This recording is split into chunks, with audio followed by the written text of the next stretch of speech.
My name is Brian Greenlaw, and today I'll be talking about the current situation in the Russian-Ukrainian war.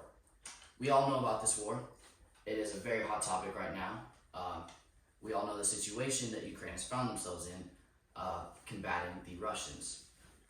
And so today, I would like to talk about the three possible solutions that the United States and the European Union can use to fight the Russians.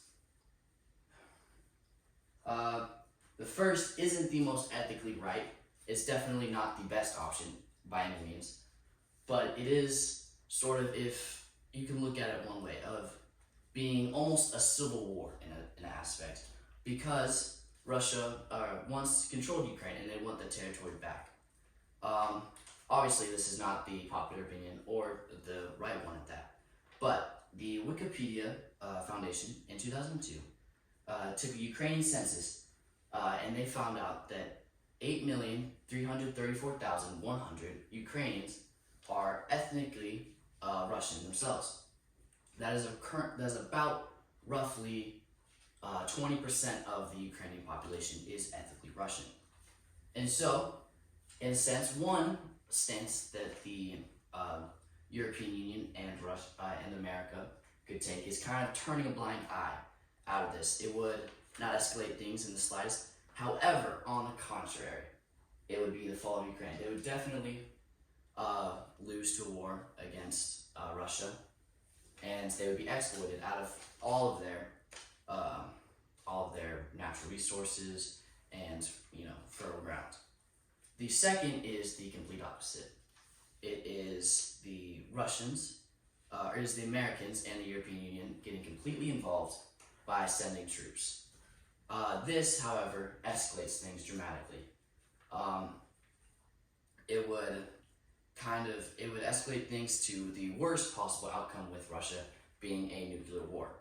And so, obviously, this is not the preferred stance that these countries would take, because ultimately, is the risk really worth the reward of fighting a small battle?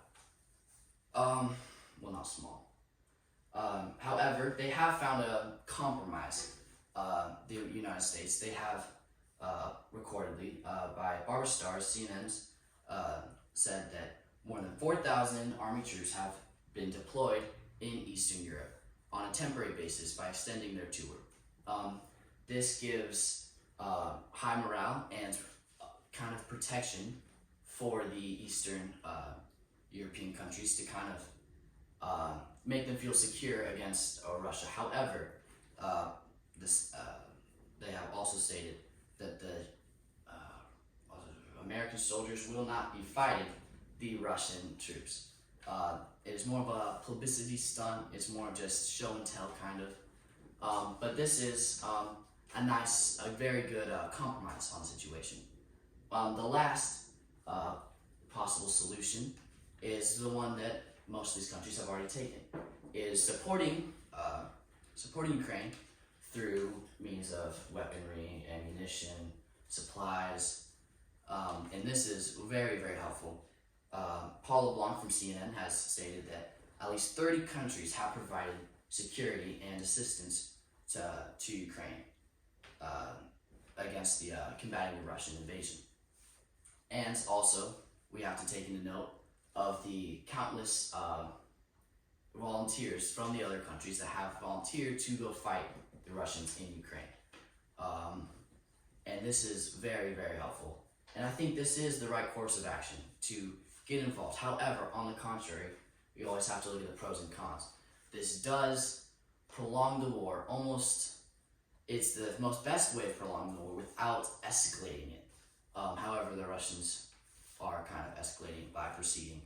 However, without putting troops in, the war isn't getting finished as fast as it could. However, it's no longer being escalated. It is a middle battleground.